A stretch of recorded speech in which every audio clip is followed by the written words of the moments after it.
تزکیہ ہے یعنی پاک صاف کرنا، یہ گندگیوں کو نکالنا، نجاستوں کو ختم کرنا، اس کی جگہ پاکیزہ جذبات پیدا کرنا، یہ تعلیم سے الگ کام ہے۔ تعلیم کا ذکر تو پہلے آ گیا، تلاوت کی تعلیم بھی، معنی کی تعلیم بھی، حکمت کی تعلیم بھی۔ اس کے بعد ہے چوتھا کام تزکیہ، جس کے لیے ضرورت ہوتی ہے صحبت کی۔ تو وہاں حضور نبی کریم سرور دو عالم صلی اللہ علیہ وسلم نے کتاب تو قرآن شریف تو پڑھایا ہی پڑھایا، اس کے مطلب تو سمجھایا ہی سمجھایا، لیکن اپنے طرز عمل سے، اپنے تربیت سے، ٹریننگ سے وہ گندگیاں نکالی، ان کا تزکیہ فرمایا۔ جن لوگوں کی گندگیاں نکالی تھیں اور جن کو پاک صاف بنایا تھا، ان کا نام ہے صحابہ کرام رضی اللہ تعالی عنہم اجمعین۔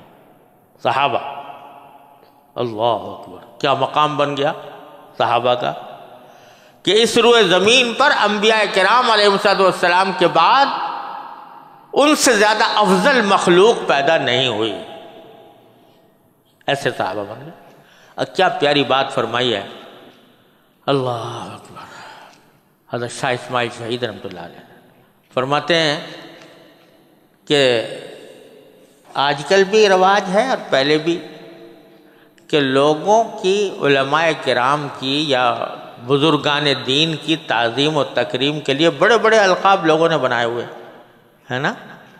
علامہ کہتے ہیں، امام کہتے ہیں، شیخ الاسلام کہتے ہیں، شیخ الحدیث کہتے ہیں، شیخ التفسیر کہتے ہیں، شیخ القرآن کہتے ہیں، کیا کیا لقب بنا رکھے ہیں نا لوگوں کے لیے۔ اور بعض اوقات ایک ایک آدمی کے لقب جو ہیں پوری سطر میں آتے ہیں، اتنے لمبے چوڑے القاب ہوتے ہیں، ہے نا۔ تو حضرت شاہ فرماتے ہیں کہ یہ اتنے لمبے چوڑے القاب ساری بڑے بڑے لوگوں کے لیے استعمال ہوتے ہیں، صحابہ کرام کے لیے کوئی کچھ نہیں کرتا۔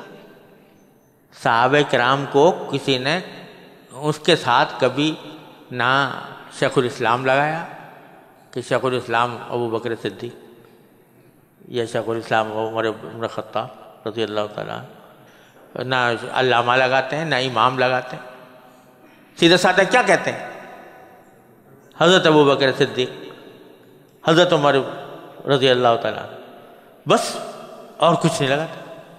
یہ کیا قصہ، جو اتنی بڑی افضل مخلوق ہے اس کے لیے تو کوئی القاب آداب نہیں لگاتے، اور بعد میں آنے والوں کے لیے کسی کا امام، کسی کو علامہ، کسی کو حافظ، کسی کو کچھ کہتے رہتے ہیں۔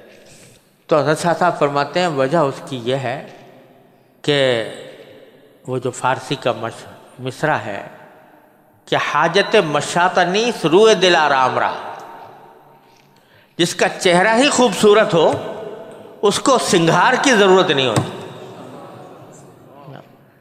سنگھار اس کو مطلوب ہے جس کا چہرہ خوبصورت نہیں ہے تو وہ اپنی بدصورتی کو مٹانے کے لیے اور خوبصورتی ظاہر کرنے کے لیے سنگھار بٹار کرتا ہے، میک اپ کرتا ہے، لیکن جس کا چہرہ ہی خوبصورت ہو اس کو کسی سنگھار بٹار کی ضرورت نہیں۔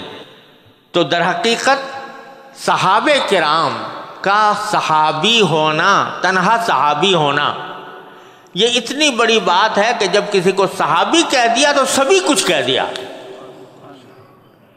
پھر وہ امام، علامہ، حافظ، شیخ الاسلام، شیخ الحدیث، شیخ التفسیر، یہ سارے القاب اس کے آگے ہیچ در ہیچ۔ جب رضی اللہ عنہ کہہ دیا اور صحابی کہہ دیا تو مانا سب کچھ ہی کہہ دیا۔ تو یہ مقام جو صحابہ کرام کو حاصل ہوا، یہ کہے سے ہوا؟ صحابی کے کیا معنی؟ صحبت اٹھانے والا نبی کریم سرور دو عالم صلی اللہ علیہ وسلم۔ یہ مقام صحابی کا کہ وہ افضل الخلائق ہیں انبیاء کرام کے بعد، بڑے سے بڑا ولی اللہ، بڑے سے بڑا بزرگ، وہ ان کی گرد کو بھی نہیں پہنچ سکتا، صحابہ کرام کی گرد کو بھی نہیں پہنچ سکتا۔ وہ صحابی جس نے ایک مرتبہ سرکار دو عالم صلی اللہ علیہ وسلم کی زیارت کا شرف حاصل کر لیا اسلام کی حالت میں، اور اسلام کی حالت ہی میں اس کی موت ہوئی، وہ بڑے بڑے جنید بغدادی، عبد القادر جیلانی سے افضل ہے، کیونکہ اس کو صحابیت کا مقام حاصل ہے۔ جو بعد میں کسی بھی فرد بشر کو حاصل نہیں ہو سکتا۔ یہ کہے سے؟ یہ نبی کریم صلی اللہ علیہ وسلم کی صحبت کے نتیجے میں، کیونکہ آپ کی صحبت ایسی کیمیا تاثیر تھی کہ اس کی صحبت میں جو تھوڑی دیر بھی رہ گیا ایمان کے ساتھ، جو تھوڑی دیر بھی رہ گیا، اس کو اللہ نے گندگیوں سے پاک کر دیا، ان گندگیوں سے جو بعد کے ہمارے والوں میں موجود نہیں۔ تو صحبت سے ہوا یہ سب کچھ۔ پھر ان صحابہ نے اپنی صحبت عطا فرمائی اپنے بعد آنے والوں کو، تابعین کو۔ تابعین کی کیا معنی؟ جو صحابہ کرام کے پیچھے چلنے والے، صحابہ کرام کے پیچھے چلنے والے وہ تابعین، ان کے بعد تبع تابعین، یعنی تابعین کے پیچھے چلنے والے۔ تو یہ شروع سے حضور اقدس نبی کریم سرور عالم صلی اللہ علیہ وسلم کے وقت سے یہ سلسلہ اس طرح چلا آ رہا ہے کہ دین ایک طرف علم اس کا سکھایا جا رہا ہے، دوسری طرف اس علم کی عملی تربیت صحبت کے ذریعے دی جا رہی ہے۔ تو یہ صحبت جو ہے یہ لازم و ملزوم ہے علم پر عمل کرنے کے لیے، اس کے بغیر عادتاً اصلاح نہیں ہوتی۔ علم اگر بغیر صحبت کے ہو، کسی اللہ والے کی صحبت کے بغیر ہو، تو یہ نخوت پیدا کر دیتا ہے، تکبر پیدا کر دیتا ہے، بجائے اس کے کہ علم کی خاصیت ہونی چاہیے تواضع، علم کی خاصیت ہونی چاہیے حلم، اللہم اعنی بالعلم وزینی بالحلم۔ تو حلم ہونا چاہیے، لیکن جب علم تنہا ہوتا ہے، خشک علم صحبت کے بغیر، تو وہ پندار پیدا کرتا ہے، تکبر پیدا کرتا ہے، ترفع پیدا کرتا ہے، تعلی پیدا کرتا ہے۔ اور جب علم صحبت کے اندر آ کر گندگیوں سے پاک ہوتا ہے، مجلہ مزکہ ہوتا ہے، وہ تواضع پیدا کرتا ہے۔ لدی ہوئی شاخ نیچے جھکتی ہے، اوپر اکڑتی نہیں، نیچے جھکتی ہے، تو اس کے اندر تواضع پیدا ہوتی ہے، انکسار پیدا ہوتا ہے۔ یہ ساری چیزیں صحبت سے حاصل ہوتی ہیں، یہ محض کتاب پڑھ لینے سے نہیں آتی۔ تو اس لیے جو طریقہ اصلاح کا چلا آ رہا ہے وہ حضور اقدس صلی اللہ علیہ وسلم کے وقت سے لے کر ہمارے زمانے تک اصلاح کا طریقہ یہ ہے کہ آدمی اپنے آپ کو کسی اللہ والے سے کی صحبت میں لے جائے اور وہاں جا کر اپنے آپ کو پامال کرے، تو اس کے نتیجے میں وہ گندگیاں رفتہ رفتہ اس کے دل سے نکلتی ہیں جو اللہ تعالیٰ کی اطاعت میں رکاوٹ بنا کرتی ہیں۔ ٹھیک ہے، ظاہر ہے، یہ کھلی ہوئی بات ہے کہ جو سرکار دو عالم صلی اللہ علیہ وسلم کی صحبت سے جو فیض حاصل ہوتا ہے یا ہوا اصحابہ کرام کو، اور ان کی گندگیاں جس طرح نکلیں اور ان کو جس طرح پاک کیا گیا، ظاہر ہے آج کوئی ویسا نہیں ہو سکتا، لیکن جس درجہ بھی ہو سکتا ہے اس کا راستہ یہی ہے کہ صحبت ہو کسی اللہ والے کی، اس کے ذریعے، اس کی وجہ سے یہ جو سلسلہ چلا آتا ہے کہ کسی اللہ والے کے پاس جانا، اس سے اصلاح اپنی کرانا یا بیعت ہونا یا اس کے ساتھ تعلق قائم رکھنا، اس کے مشوروں پر عمل کرنا، اس کو اپنے حالات کی اطلاع دینا، یہ اس کا مقصود در حقیقت ہے، یہ مقصود ہے کہ اس کے نتیجے میں اپنی گندگیاں دور ہوں۔ یہ مقصد حاصل کرنے کے لیے جو تصوف کا سلسلہ چلا آ رہا ہے صوفیاء کرام کا، یہ کوئی شریعت سے الگ چیز نہیں، یہ صوفیاء کرام کا سلسلہ اسی تزکیے، اسی پاک صاف کرنے کا ایک عملی راستہ ہے جو حضرات صوفیاء کرام کے ذریعے اللہ تعالیٰ نے ہم تک پہنچایا ہے۔ علم کو لے کر فقہاء کرام، محدثین، مفسرین وہ علم کی تشریح کر رہے ہیں، اور صوفیاء کرام اس علم پر عمل کرنے کے طریقے بتا رہے ہیں، اس کی تربیت دے رہے ہیں، اس کے لیے لوگوں کو عملاً تیار کر رہے ہیں۔ یہ ہے سلسلہ تصوف کا سارا جو ہو رہا ہے۔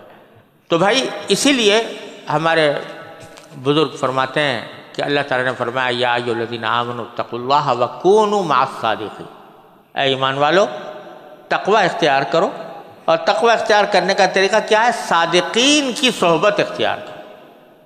صادقین جو سچے ہوں، وہ ان کی سچے ہونے سے مراد ہے اولئک الذین صدقوا اولئک هم المتقون، جو سورہ بقرہ کے اندر فرمایا گیا، یعنی اللہ والے کہہ لو دوسرے الفاظ میں، ان کی صحبت اختیار کرو۔ یہ ہے طریقہ تقوی حاصل کرنا۔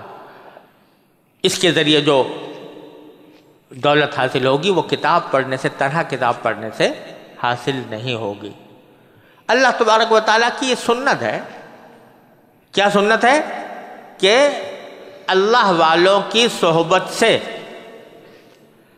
آخرت کی فکر پیدا ہوتی ہے، غفلت میں کمی آتی ہے، گندگیاں رفتہ رفتہ دور ہوتی ہیں۔ الذین اذا رؤوا ذکر اللہ، ایسے لوگ ہیں کہ جن کو دیکھے آدمی تو اللہ یاد ہے، خدا یاد ہے۔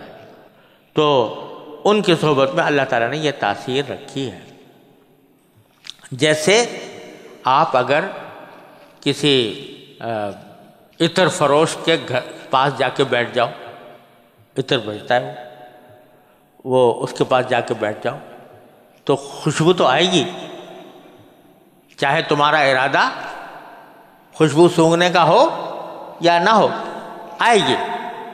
ایسے ہی اللہ والوں کے پاس جا کر بیٹھنے سے کچھ نہ کچھ خوشبو ضرور آ جائے گی، اور جب یہ معاملہ جاری رکھو گے، جاتے رہو گے تو وہ خوشبو رفتہ رفتہ تمہارے اندر بھی سرایت کرتی جائے گی۔ یہ ہے سارا فلسفہ صحبت کا۔ اسی لیے فرمایا کہ یک زمانہ صحبت بااولیاء بہتر از 100 سال طاعت بیریا، کہ ایک تھوڑا سا وقت کسی اللہ والے کے صحبت میں گزار دینا یہ 100 سال کی عبادت سے زیادہ بہتر ہے، یہ فرمایا۔ تو حضرت تھانوی رحمۃ اللہ علیہ نے فرماتے ہیں کہ یوں لگتا ہے بظاہر کہ شاید اس میں مبالغہ ہے کہ 100 سالہ طاعت کہاں اور ایک لمحے کی صحبت کہیں اور، تو مبالغہ لگتا ہے۔ حضرت فرماتے ہیں نہیں، مبالغہ نہیں ہے، میں کہتا ہوں اگر وہ کہنے والا یوں بھی کہتا تو درست ہوتا کہ بہتر 100 لاکھ سال طاعت بیری، 100 لاکھ سال کی طاعت سے بھی بہتر۔ کیوں؟ اس لیے کہ عبادت تو ایک آدمی کر رہا ہے، اخلاص سے کر رہا ہے، غلط راستے پہ کر رہا ہے، غلط کر رہا ہے، تو 100 سال کی عبادت ہے تو بیریا عبادت اخلاص والی ہے، لیکن غلط طریقے پر ہے، اللہ والے کی صحبت میں جا کے صحیح ہو گئی تو وہ 100 سال کی طاعت سے زیادہ بہتر، 100 لاکھ سال کی طاعت سے زیادہ بہتر ہوگا۔ تو اس لیے یہ راستہ ہے بھائی صحبت کا اختیار کرنے کا۔ اب یہ کہ اپنے والد ماجد رحمۃ اللہ علیہ کی بات بھی سنا دوں۔ کوئی پوچھتا تھا کہ حضرت آپ یہ کہتے تو ہیں کہ بھئی اللہ والوں کی لائیں کہاں سے، اللہ والے کہاں سے لے کے آئیں؟ یہاں تو جہاں دیکھو تو ایک دھوکہ بازی بھی ہے اور پتہ نہیں کیا کیا خرابیاں نظر آتی ہیں، تو کسی کے اوپر جا کے نظر جمتی ہی نہیں، نہ کہیں جا کر دل ٹکتا ہے، نہ کہیں جا کر نظر جمتی ہے۔ اور کہنے والا تو یہ کہہ گیا کہ خدا بندہ یہ تیرے سادہ دل بندے کدھر جائیں کہ درویشی بھی عیاری ہے، سلطانی بھی عیاری، تو کہاں جائیں؟ تو میرے والد ماجد رحمۃ اللہ علیہ فرمایا کرتے تھے، اللہ تعالیٰ ان کے درجات بلند فرمائے، کہ بھائی یہ ملاوٹ کا دور ہے، ہر چیز میں ملاوٹ، آٹے میں ملاوٹ، چینی میں ملاوٹ، گھی میں ملاوٹ، ہر چیز میں ملاوٹ۔ لیکن یہ بتاؤ کہ کیا اس ملاوٹ کی وجہ سے تم نے یہ چیزیں کھانی چھوڑ دیں کہ بھئی چونکہ آٹے میں ملاوٹ ہے لہذا اب آٹا نہیں کھائیں گے، اب بھس کھایا کریں گے؟ یا گھی میں ملاوٹ ہے تو گھی کھانا چھوڑ دیں، اس کے بجائے جو ہے وہ گریس پیا کریں گے۔ تو ملاوٹ کے باوجود تم نے چھوڑا تو کچھ بھی نہیں۔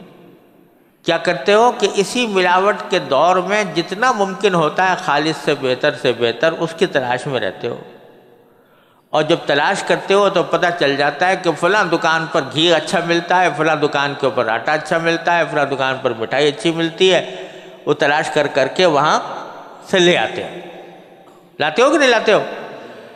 تو فرماتے ہیں کہ بھائی جب یہ ملاوٹ کے دور میں یہ سب کام کرتے ہو تو وہ اللہ والے بھی خالص نہیں ملتے۔ لیکن اگر کوئی تلاش کرنا چاہے تو جس طرح خالص آٹا آج بھی لے آتا ہے، اسی طرح خالص اللہ والا بھی لے آتا ہے۔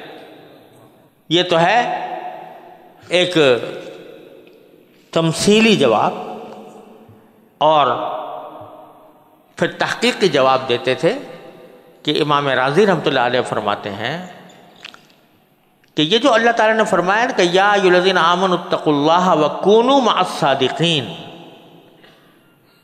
یعنی حکم دیا تقوی اختیار کرنے کے لیے کہ سچے لوگوں کی صحبت اختیار کرو۔ تو امام راضی فرماتے ہیں کہ اس میں پیشین گوئی ہے کہ صادقین قیامت تک باقی رہیں گے۔ کیوں؟ اس لیے کہ اگر باقی نہ رہیں، اللہ تعالیٰ حکم دے رہے ہیں کہ سچوں کے ساتھ رہو، یہ حکم تو قیامت تک آنے والے سارے انسانوں کو ہے نا، تو سارے مسلمانوں کو ہے یہ حکم، تو پھر ایمان والوں کو۔ تو اگر صادقین ختم ہو جاتے تو یہ تکلیف مالا یطاق ہے۔ یہ حکم کیوں دیا جاتا کہ سچوں کے ساتھ رہو، جبکہ وہ ختم ہو جانے والے تھے قیامت سے پہلے ختم ہو جاتے، تو پھر کیسے حکم دیا جاتا کہ تم ان کے ساتھ رہو؟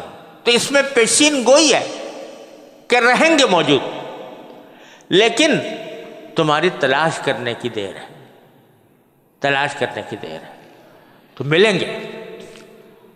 البتہ دوسری بات حضرت والد صاحب علیہ فرمایا کرتے تھے کہ ایک خرابی یہاں سے پیدا ہوتی ہے کہ آدمی جب اپنی اصلاح کے لیے کسی اللہ والے کی تلاش میں جاتا ہے تو اس کو جنید و شبلی کے معیار پر جانتا ہے کہ مجھے اپنی اصلاح کے لیے مجھے شیخ عبد القادر جیلانی آنے چاہیے دنیا میں، تب میں ان سے اصلاح کراؤں گا، اور جنید بغدادی آنے چاہیے، اور معروف کرخی آنے چاہیے، اور سری سقطی آنے چاہیے، ان سے بیعت ہوں گا اور ان سے اصلاح کراؤں گا۔ فرمایا یہ شیطان کا دھوکہ ہے۔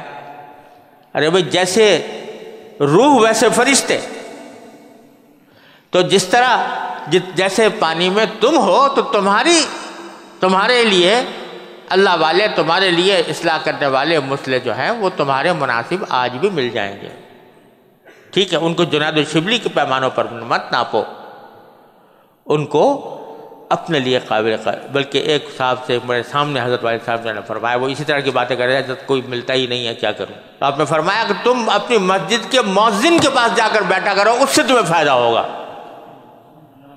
اس لیے کہ وہ 5 وقت کلمہ اللہ تعالیٰ کا بلند کرتا ہے، وہ تم سے بہتر ہے۔